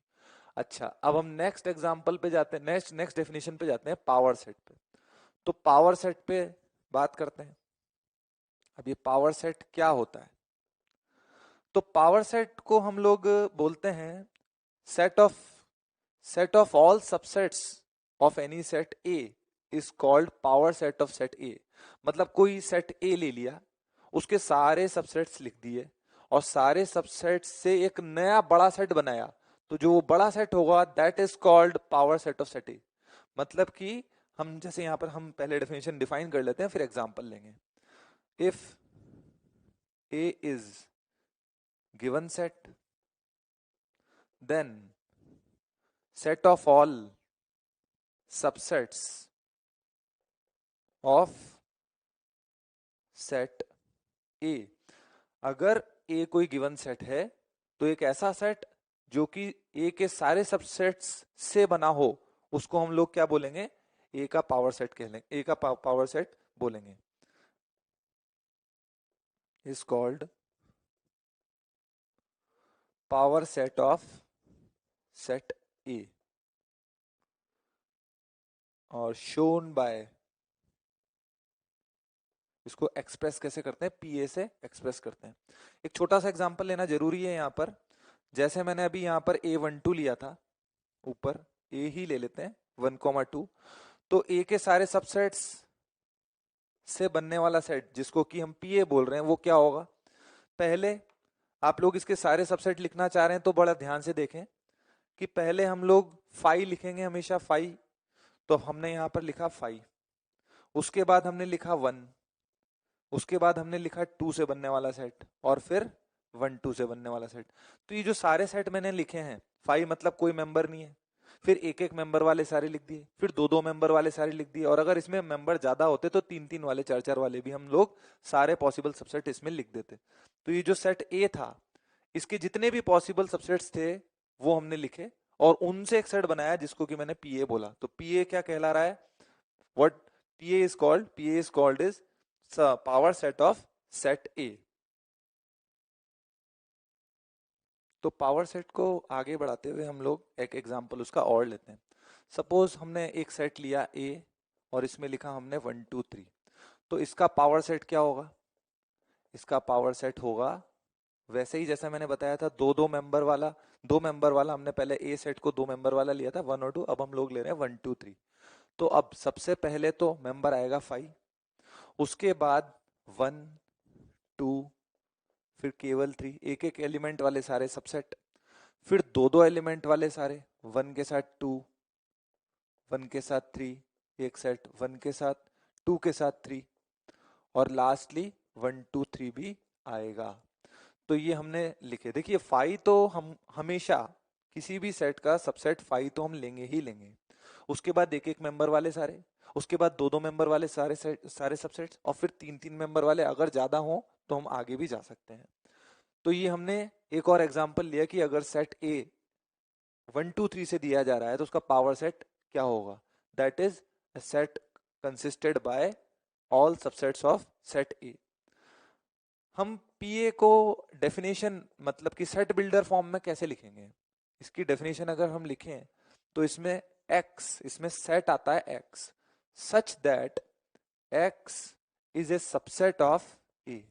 मतलब हम लोग क्या लिख रहे हैं, पी ए के अंदर एलिमेंट के तौर पे सेट आएंगे, और सच दैट x जो है, जो वो एलिमेंट था, वो ए का कोई ना कोई सबसेट होगा।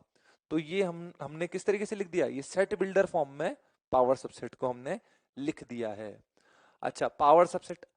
अब हम यहाँ पर एक बात करते हैं, जब हम बात कर रहे हैं पावर सेट की, तो पावर सेट में हमेशा हमेशा हमें सारे के सारे सबसेट लिखने पड़ते हैं। तो एक नेचुरल क्वेश्चन सामने आना तय है कि सर अगर किसी सेट में 3 एलिमेंट हैं, 2 एलिमेंट हैं, 5 एलिमेंट हैं या n एलिमेंट्स हैं, तो how many subsets can we have in total. मतलब कि अगर इस सेट में 3 ही एलिमेंट थे, तो इसके टोटल जो सबसेट्स बने, वो टोटल सबसेट्स 8 बन रहे हैं। अगर 4 होते, 5 होते, या n कोई नेचुरल नंबर ले रहे हैं होते, तो हम लोग कितने सबसेट्स बना पाते, तो वो देखते हैं। तो हम लोग यहाँ पे लिखते हैं कि if number of elements in any set is a, मतलब ए का कार्डिनल नंबर अगर हम लोग यहाँ पर बोल दें b है, जहां पर b कोई होल नंबर हो सकता है, then total number of possible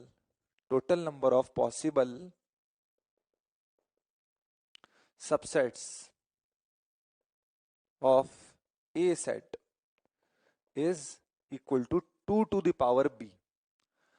इसको भी समझने के लिए एग्जांपल लेना पड़ेगा। मतलब हमने क्या बोला कि अगर a के अंदर b एलिमेंट्स हैं, जहां भी कोई होल नंबर है, 0 1 2 3 अप टू सो ऐसे हो सकते हैं, तो उसके टोटल सबसेट कितने होंगे, 2 की पावर b। पर इससे पहले कि हम एग्जांपल लें, हम लोग यहाँ पर ये बात ऐड ऑन कर देते हैं कि a के अंदर अगर b एलिमेंट हमको मिल रहे थे, तो इसका मतलब उसके पावर सेट के अंदर एलिमेंट कितने होंगे, 2 की पावर b। क्योंकि आखिर पावर सेट बनता किससे है, पावर सेट सबसेट से ही तो बनता है। और सबसेट से बनता है इसी वजह से कि अगर उसके टोटल सबसेट 2 की पावर b हैं, तो पावर सेट में भी 2 की पावर b एलिमेंट ही आने वाले हैं। जैसे कि हमने यहाँ देखा कि इसमें 3 एलिमेंट थे, तो 3 एलिमेंट थे, तो फाइव फाइव हर किसी का सबसेट लेना ही है, ये आप हमेशा ध्यान रखें। फिर एक एक एलिमेंट वाले सारे ले लो, फिर दो दो एलिमेंट वाले सारे ले लो, फिर तीन तीन एलिमेंट वाले, और इस तरीके से आगे। तो आप काउंट कर सकते हैं कि 3 है तो 1 2 3 4 5 6 7 8, मतलब कि 2 टू द पावर 3 है। अगर एन ए हमने कितना लिया था, 3, तो एन पी ए मतलब पावर सेट में टोटल एलिमेंट जो आ रहे थे, मतलब टोटल सबसेट कितने बन रहे थे, 2 की पावर 3। कैसे हो रहा है ये, इसको थोड़ा सा समझ लेते हैं। देखिए, वन के लिए दो चॉइसेस हैं कि या तो वन को आप ले लें या न लें। कोई भी सबसेट जब आप बनाने जाएंगे, तो वन के लिए चॉइस बनती है कि या तो उस सबसेट में आप वन को लें या न लें, मतलब यस और नो। इसी तरीके से दो चॉइसेस 2 के लिए बनती हैं, इसी तरीके से दो चॉइसेस 3 के लिए बनती हैं। तो ये जो 2 क्यूब है, एक्चुअली ये 2 क्यूब है आपका 2 इंटू 2 इंटू 2। तो ये क्या है, यस और no for first member, yes और नो फॉर सेकंड मेंबर 2, और ये भी यस और नो फॉर थर्ड मेंबर 3। अब इसी बात को आगे बढ़ाते हुए हम लोग हमारी बात यहाँ पर जो हमने लिखी थी, इसको वेरीफाई कर सकते हैं कि if number of elements in set B, then number of elements in power set is given by 2 power B. Means total subset कितने होने वाले हैं, अगर किसी सेट में बी एलिमेंट्स हैं, तो टोटल सबसेट होने वाले हैं 2 की पावर बी होने वाले हैं यहाँ पर। ठीक है, हम लोग इससे आगे जाते हैं और यूनिवर्सल सेट पे लिखते हैं। तो यूनिवर्सल सेट क्या होता है, देखो, यूनिवर्सल सेट, यूनिवर्सल सेट को नॉर्मली कैपिटल यू से एक्सप्रेस करते हैं, कैपिटल यू से एक्सप्रेस करते हैं। तो यूनिवर्सल सेट क्या होता है, पहले बात कर लेते हैं। यूनिवर्सल सेट एक ऐसा सेट होता है जो उस डिस्कशन या उस कंसिडरेशन में आने वाले सभी सेट्स के लिए सुपर सेट की तरह काम करे। मतलब कि उस डिस्कशन में A B C D E अगर 5 सेट चल रहे हैं, तो उन पांचों का वो सुपर सेट कहलाए, बन सकता हो, तो हम लोग उसको क्या बोलते हैं, यूनिवर्सल सेट बोलते हैं उस डिस्कशन के लिए। जैसे एग्जांपल लेना पड़ेगा, तो हम पहले इसकी डेफिनेशन लिखते हैं फिर इसका एग्जाम्पल लेंगे। Universal set is set which is superset of all the sets under consideration of a discussion। मतलब एक डिस्कशन में आने वाले जितने भी सेट्स कंसीडर किए जा रहे हैं उन सब के लिए अगर कोई सेट सुपर सेट का काम करे तो उस सेट को हम लोग यूनिवर्सल सेट कहेंगे।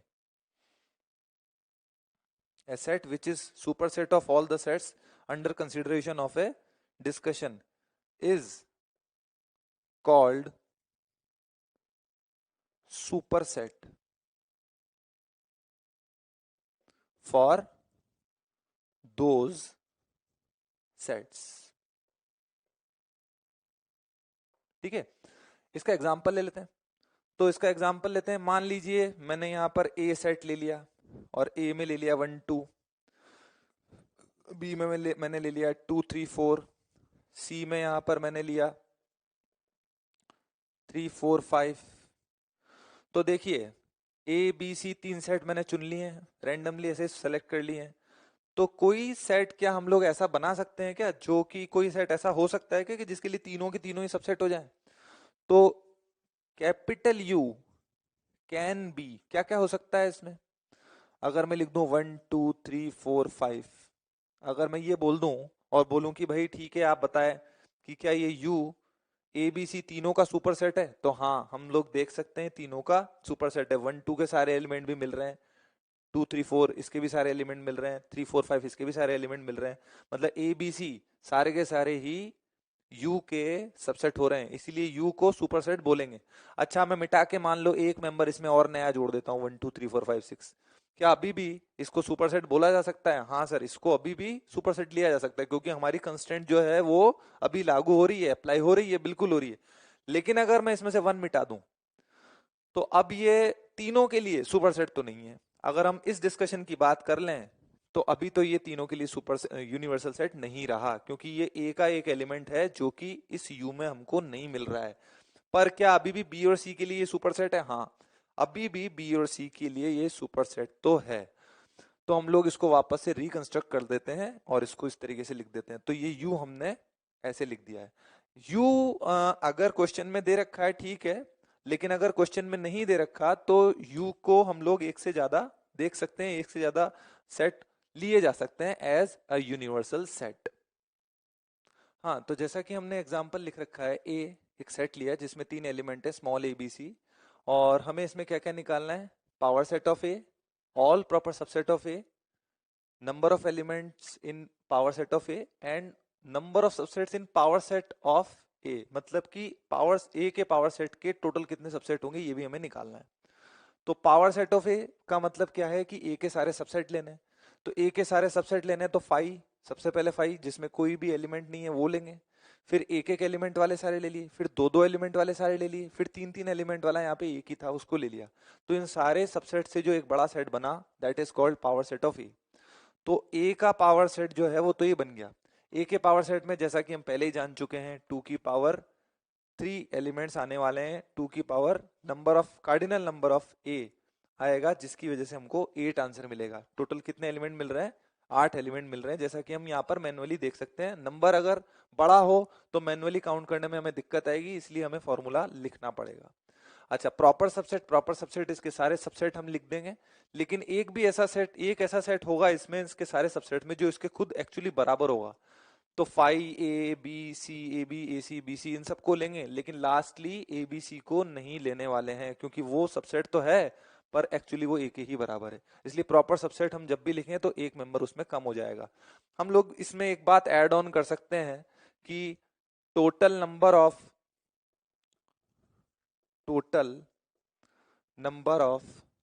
प्रॉपर सबसेट्स कितने होते हैं? प्रॉपर सबसेट्स इस केस में कितने हो रहे हैं? 2 की पावर 3 आंसर तो था, लेकिन उसमें से एक को हमने कम कर दिया जो कि वो ए इटसेल्फ था। ठीक है, तो यहाँ पर कितने सबसेट बने हमारे, प्रॉपर सबसेट कितने बने, 2 की पावर 3 में से एक कम कर लिया। अच्छा, पावर सेट के टोटल सबसेट कितने होंगे, तो पावर सेट में हमारे पास 8 एलिमेंट थे, तो जितने भी एलिमेंट होते हैं किसी सेट में उसके टोटल सबसेट होते हैं 2 की power the cardinal number of that set. तो पावर सेट में तो 8 एलिमेंट है, तो इसके टोटल सबसेट कितने होने वाले हैं, पावर सेट के टोटल सबसेट होने वाले हैं 2 की power 8, that is 2 power cardinal number of power set of A के बराबर। ठीक है, इसके बाद हम लोग आगे बढ़ते हैं और इसी के रिगार्डिंग कुछ इंपॉर्टेंट नोट्स देखते हैं और कुछ इजी एग्जांपल से इनको ब्रश अप करेंगे। इसी रिगार्डिंग हम लोग कुछ आगे इंपॉर्टेंट नोट देखते हैं। तो पहला नोट लिखते हैं, पहला note, phi is subset of every set. दूसरी बात लिखते हैं, phi is proper subset of every set except itself।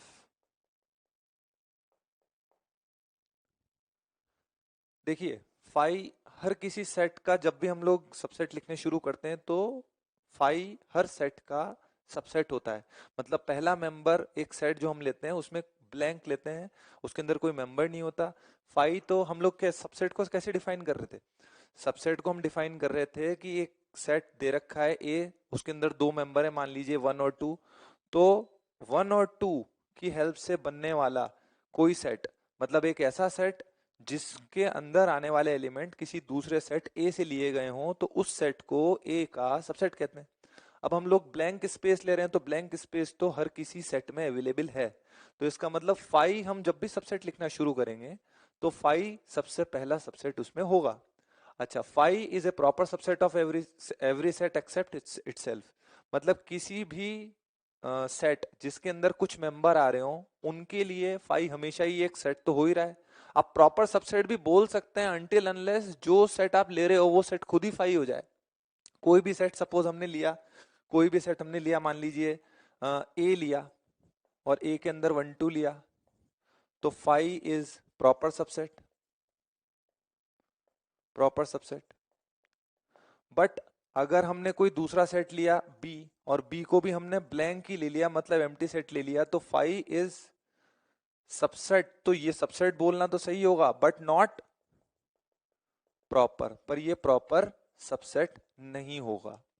तीसरे पॉइंट पे जाते हैं। अब तीसरा जो नोट आ रहा है, तीसरे नोट में हम लोग इक्वलिटी को रीडिफाइन कर रहे हैं, क्योंकि हमने अब ये सबसेट पढ़ लिया, इक्वल सेट पढ़ लिया, इन दोनों बातों को हम क्लब कर रहे हैं कि अगर ए बी का सबसेट हो एंड ऑल्सो बी भी ए का सबसेट हो, तो इन दोनों बातों को मिलाने से हम लोग कह सकते हैं कि ए और बी बराबर ही होंगे।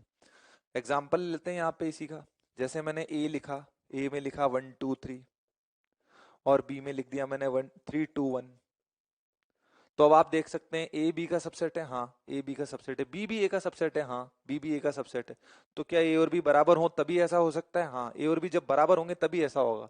अगर मैं बी में एक मेंबर बढ़ा दूं, मान लीजिए यहाँ 4 लिख देता हूँ, तो अब ए बी का सबसेट तो है पर बी ए का सबसेट होना बंद हो गया। तो इन दोनों में से एक कंस्टेंट भी अगर टूट गई तो हम लोग ए और बी बराबर नहीं बोल पाएंगे। और अगर ए और बी बराबर हैं तब ये दोनों, ये जो हमने रिलेशन लिखा है दोनों साइड में सही है। अगर ए बी का और बी ए का सबसेट हो तो ए बी बराबर भी होंगे, और अगर ए और बी बराबर ले रहे हैं then A subset of B and B subset of A both are true simultaneously. तो ये यहां से हम इसको हटा के सही बना देते हैं। अच्छा, नंबर 4 पे जाते हैं। जो नेचुरल नंबर है वो किसका सबसेट हो सकता है, होल नंबर का। होल नंबर किसका सबसेट हो सकता है, इंटीजर का। इंटीजर किसका सबसेट हो सकता है, रैशनल नंबर का। रैशनल नंबर किसका सबसेट हो सकता है, रियल नंबर का। ठीक है, और लेटर ऑन हम जब कॉम्प्लेक्स नंबर पढ़ लेंगे तो रियल नंबर भी कॉम्प्लेक्स नंबर का सबसेट हो जाएगा। तो ये जो सेट ऑफ नंबर्स आप पढ़ने वाले हैं उनकी हायरार्की इस तरीके से चलती है, उनको इस तरीके से बोल सकते हैं नेचुरल नंबर होल नंबर के अंदर आता है, whole number integer by integer, इस तरीके से हम इसको बोल सकते हैं। अच्छा, नंबर 5 में जाते हैं। इफ, अगर हम लोग ले लेते हैं कि ए कोई सेट है, ए कोई सेट है जिसके अंदर की हमको मिल रहे हैं बी एलिमेंट्स, उसके अंदर नंबर ऑफ एलिमेंट्स बी हैं, then then number of proper subsets, number of proper subsets कितने होने वाले हैं, 2 की पावर b-1, जहां पर b कोई होल नंबर हो सकता है। मतलब कि अगर कोई भी सेट हमको दे दिया गया है, उसके सबसेट तो आप जानते ही हैं, टोटल सबसेट तो होंगे 2 की पावर b, एक्सप्लेन कर चुके हैं क्यों होते हैं, ये बता भी चुके हैं, लिख भी चुके हैं। लेकिन अगर प्रॉपर सबसेट भी हमने एक एग्जांपल में तो ले लिया था, नंबर ऑफ प्रॉपर सबसेट कितने होते हैं, पर हम एज ए नोट हम इसको वापस से यहाँ पर लिख रहे हैं। एक एग्जांपल और लेते हैं, ट्रू फॉल्स लेते हैं जिसमें, और ट्रू फॉल्स में उसमें सबसेट एलिमेंट इनका हम लोग प्रैक्टिस करने वाले हैं। एग्जांपल क्या है, लिखते हैं। A x such that x equal to n-1/n+1, n आपका होल नंबर है और एन की वैल्यू 10 से लेस और इक्वल है। तो अगर ये सेट दे रखा है, देन आइडेंटिफाई ट्रू फॉल्स।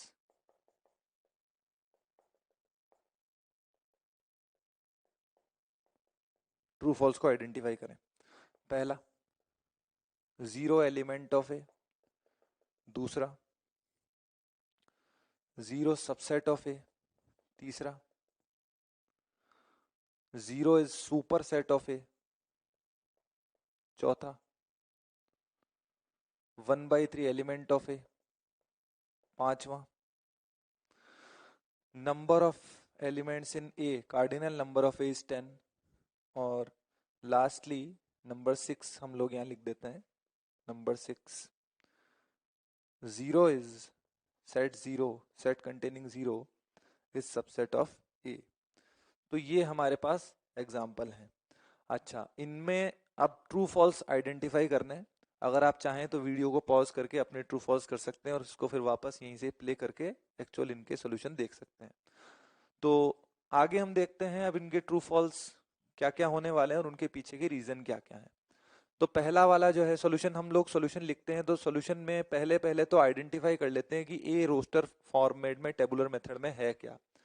अगर हम n को जीरो से स्टार्ट करें और पॉजिटिव इंटीजर्स सभी लें आगे के जीरो के आगे वाले, तो क्या क्या मेंबर मिलने वाले हैं इसमें। पहला मेंबर मिलेगा -1, दूसरा मिलेगा 0, तीसरा मिलेगा फिर 1/3, और 2 रखने पे 1/3, 2/4, 3/5, और इस तरीके से रखते रखते जब n को हम 10 रख देंगे तो ये मिलने वाला है 9/11 मिलने वाला है। ये रोस्टर फॉर्म टेबुलर फॉर्म में आ गया है। तो क्या जीरो एक मेंबर है, जीरो एक मेंबर हाँ है, तो पहला वाला ट्रू हो गया। सेकंड वाला क्या है, अब जीरो एक एलिमेंट तो है, पर जीरो एलिमेंट है या सबसेट है, सबसेट नहीं है, जीरो तो एक एलिमेंट था। तो जीरो को एक सबसेट बोलना ए का, ये तो फॉल्स है, because zero is an element, is not a set here. ये एक सेट नहीं है बल्कि एक एलिमेंट की तरह काम कर रहा है, तो इसको एक सेट सबसेट बोलना ये तो गलत है। थर्ड पॉइंट क्लियरली फॉल्स है, क्योंकि ये एक ऐसा सेट बिल्कुल नहीं है जो ए के सारे मेंबर को कंटेन करता हो। मतलब ए के अंदर आने वाले सारे मेंबर जो कि इतने सारे हैं, वो सारे के सारे 11 मेंबर इसके अंदर नहीं आ रहे हैं। तो ये जीरो जो है, जीरो से बनने वाला जो सेट है, ये एक का तो सुपर सेट बिल्कुल नहीं हो सकता, ये तो फॉल्स है। फोर्थ पॉइंट, 1/3 क्लियरली एलिमेंटेड, ट्रू है। फिफ्थ पॉइंट, ए के अंदर कितने मेंबर हैं, ए के अंदर 10 मेंबर हैं, बिल्कुल गलत बात है, क्योंकि ए जो है हमारा 11 मेंबर को कंटेन करता है, because of starting of n is from zero. तो इसका मतलब ये फिफ्थ वाला भी फॉल्स है। और सिक्स्थ वाला क्या है, अब यहां पर एक सेट दिया जिसमें केवल एक ही मेंबर आया, जीरो। तो ये सेट में आने वाले सभी मेंबर क्या ए में भी मिलते हैं, क्या इस सेट का हर मेंबर ए में भी मिल रहा है, हाँ मिल रहा है, क्योंकि एक ही मेंबर है और वो मेंबर है जीरो। तो आखिरी वाला फिर से यहाँ पर हमको ट्रू मिल गया है। और ट्रू फॉल्स की बात करते हैं, एक और क्वेश्चन लेते हैं, ट्रू फॉल्स का एक और एग्जांपल लेते हैं। Identify true false.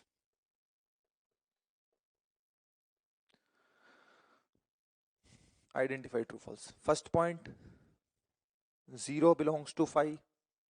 Second point, 5 belongs to 5। Third point, 5 actually equal to zero, a set containing zero. Number 4, these two sets are equal.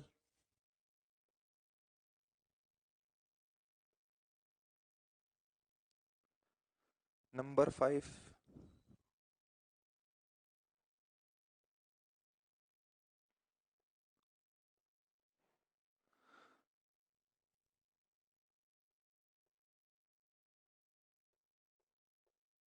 number 6, set containing A is a subset of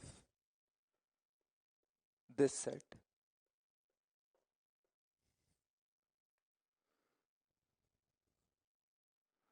And number 7, number 7 में है हमारे पास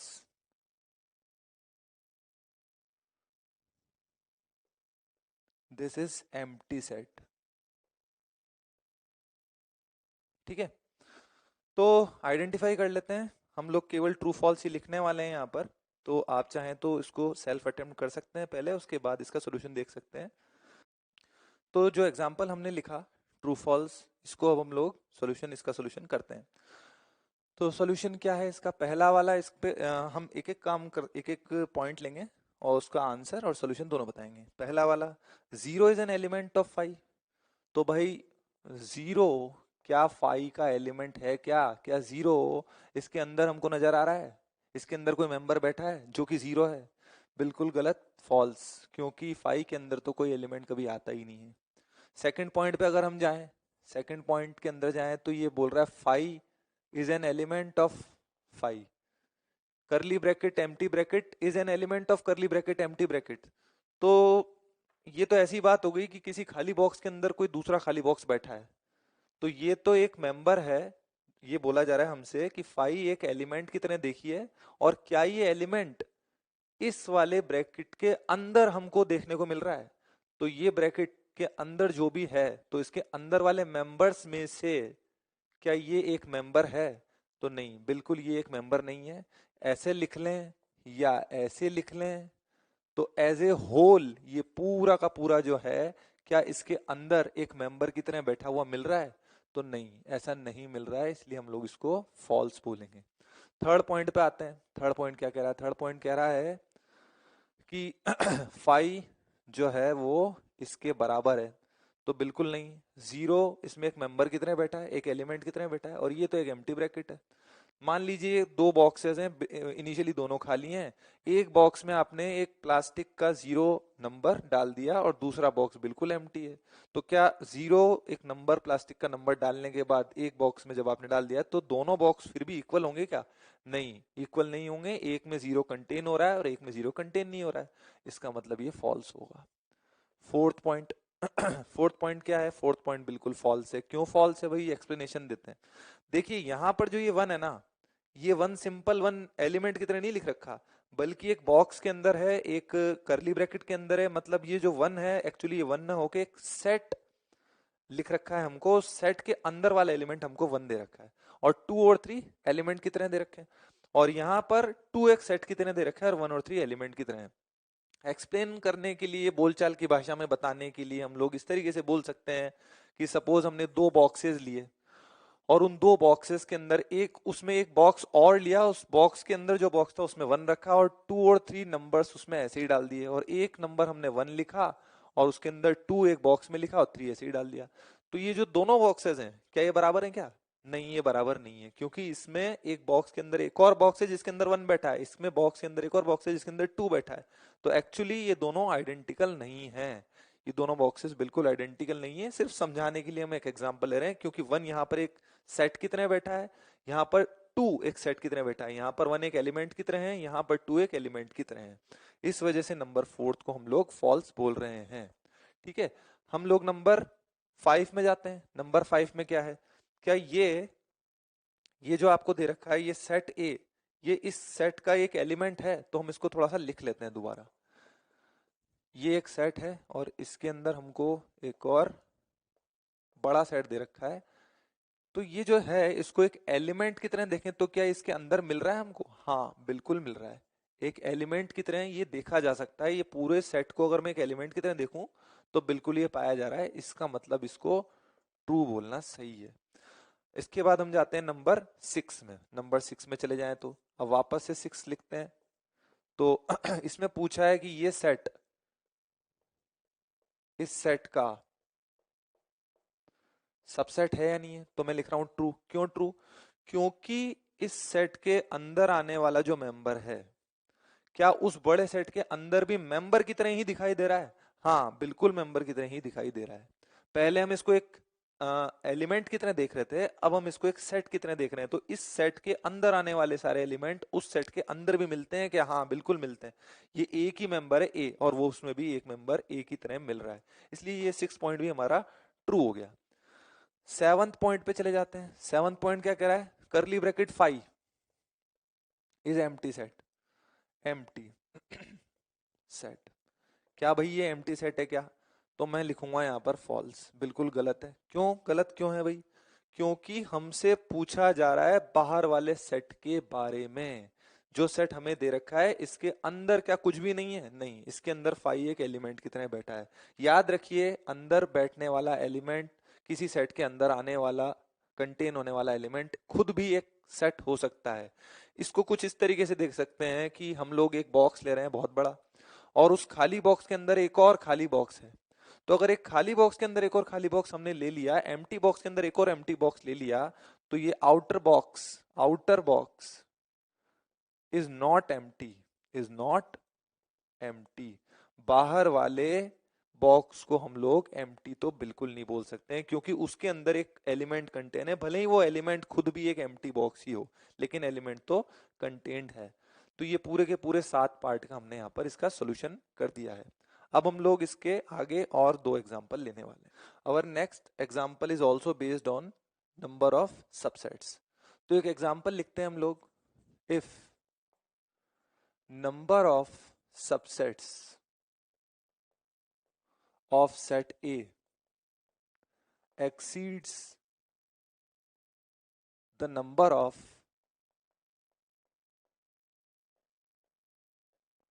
subsets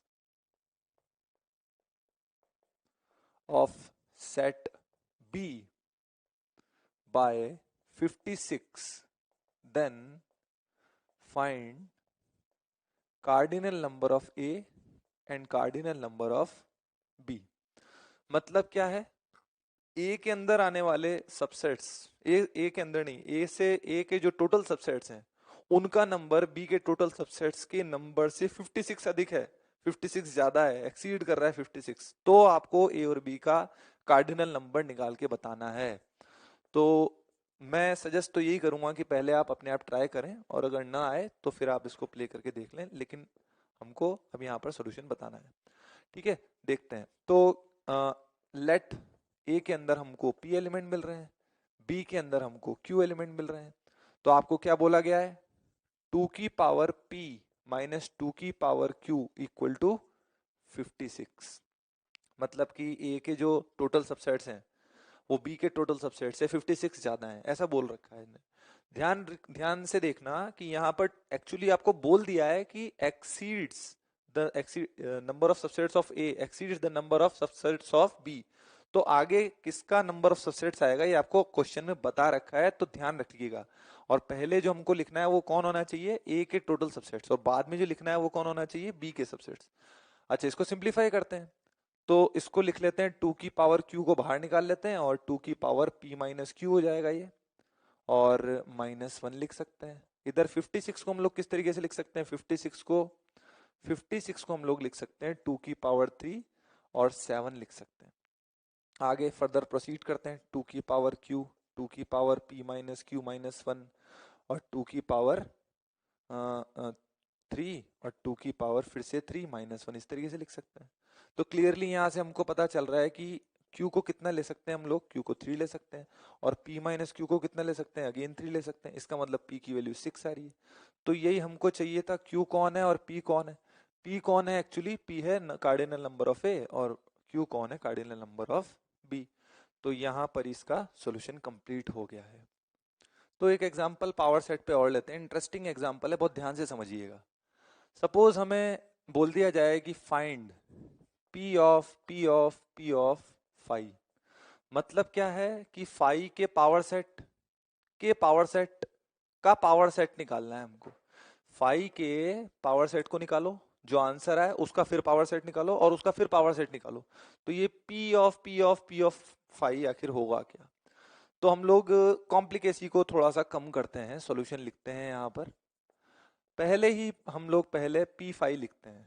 तो P5 का मतलब क्या होगा कि phi के जो टोटल सबसेट आते हैं उनसे बनने वाला सेट। तो भाई फाई का तो एक ही सबसेट आता है और वो फाई का सबसेट होता है खुद फाई। ठीक है, तो फाई का एक ही सबसेट आता है, करली ब्रैकेट मैंने पहले ही लगा दिया था। अगर हम लोग इसको और ध्यान से देखें तो total subsets of phi are, केवल फाई ही होगा। फाई के सारे सबसेट्स क्या होंगे? केवल फाई ही होगा। तो फाई का एक ही सबसेट है और वो पावर सेट हमने जो बनाया, करली ब्रैकेट लगाया, उस सबसेट को हमने इसमें लिख दिया। हम क्या करते हैं कि इस पूरे सेट का नाम रखते हैं कि भाई इसका नाम है ए, और इस फाई को भी एक नया नाम देते हैं, इसको नाम देते हैं स्मॉल एल। स्मॉल एल नाम दे दिया। अब हम जानते हैं, हम इसमें ए में एक एक सेट ए है हमारे पास, उसके अंदर एक ही मेंबर है और उसका नाम हमने एल रख दिया है। तो पावर सेट ऑफ ए कितना होगा? पावर सेट ऑफ ए क्या होगा? एक सबसेट बनाया, एक सेट बनाया हमने और ए में एक ही मेंबर है तो उसके सारे सबसेट लिखो। तो पहला तो आप जानते ही हो फाई होगा, और दूसरे में एक एक वाले सारे, फिर दो दो वाले सारे, फिर तीन तीन सेट वाले सारे। तो यहाँ तो फाई तो आ गया, एक ही मेंबर था और एक ही मेंबर से जो पॉसिबल सबसेट थे वो अकेला यही बन सकता था। तो हमने ये लिख दिया है। अब फिर से हम लोग इसको नया नाम देते हैं, इसको नया नाम देते हैं बी, और इस फाई को वापस से हम लोग कुछ नया नाम देते हैं एम, और इस पूरे पूरे ब्रैकेट समेत इसको हम नाम देते हैं एम। अब बी, एम एन आ गया। तो फिर से पावर सेट ऑफ बी आखिर क्या होगा? पावर सेट ऑफ बी क्या होगा? एक सेट बनाया, दो मेंबर वाले सेट के सबसेट लिखो, फाई आ गया, केवल एम आ गया, केवल एन आ गया, एम एन दोनों आ गए। मतलब कि पहले ब्लैंक, फिर एक एक वाले सारे मेंबर और फिर पॉसिबल दो दो वाले सारे मेंबर हमने लिख दिए। अब क्या, यहां तक हमने काम तो कर लिया है। अब बात है रिवर्स सब्स्टिट्यूशन की। तो एक्चुअली पीबी, बी कौन था भाई? बी कौन था? ये पूरा पीए था, तो बी की जगह मैंने पीए लिख दिया, यहाँ फाई लिख दिया। एम कौन था भाई? एम था फाई, तो एम को फाई लिख दिया। एन कौन था? एन ध्यान से देखिएगा इसमें कि एन ये पूरा करली ब्रैकेट समेत एल था, तो एन की जगह हमें वो ही लिखना है जिसको हमने अज्यूम किया था, खाली एल मत लिख दीजिएगा। इसमें एन का मतलब करली ब्रैकेट के समेत एल, ये पूरा सेट एल को हम लोग कह रहे थे एन, तो वो लिख दिया। वापस से एम की जगह फाई और एन की जगह हमने एल लिख दिया है यहाँ पे। ठीक है, अब वापस से ए की जगह रिवर्स सब्स्टिट्यूशन कर दो, पी पी, और ए की जगह फिर पी फाई लिख दिया। तो यहाँ तो फाई है ही सही, यहाँ पर फाई है, कॉमा बड़ा ध्यान से लगाइएगा, नंबर ऑफ एलिमेंट्स में फर्क आ जाएगा वरना। अब एल कौन था? तो इनिशियली एल हमने माना था फाई को माना था, तो यहाँ फाई लिख दिया हमने, और यहाँ फाई है ही सही, और यहाँ पर एल की जगह वापस से फाई आया, और ये वापस से। अब आप देखें इस पूरे सेट में कितने मेंबर हैं? तो हम पूरे सेट में बता सकते हैं, एक, दो, तीन, और ये पूरा सेट भी एक मेंबर ही है। तो ये हमारा, अगर कोई पूछे पीपीपी फाइव क्या होगा, तो पीपीपी फाइव हमारे पास क्या मिल रहा है? ये मिल रहा है।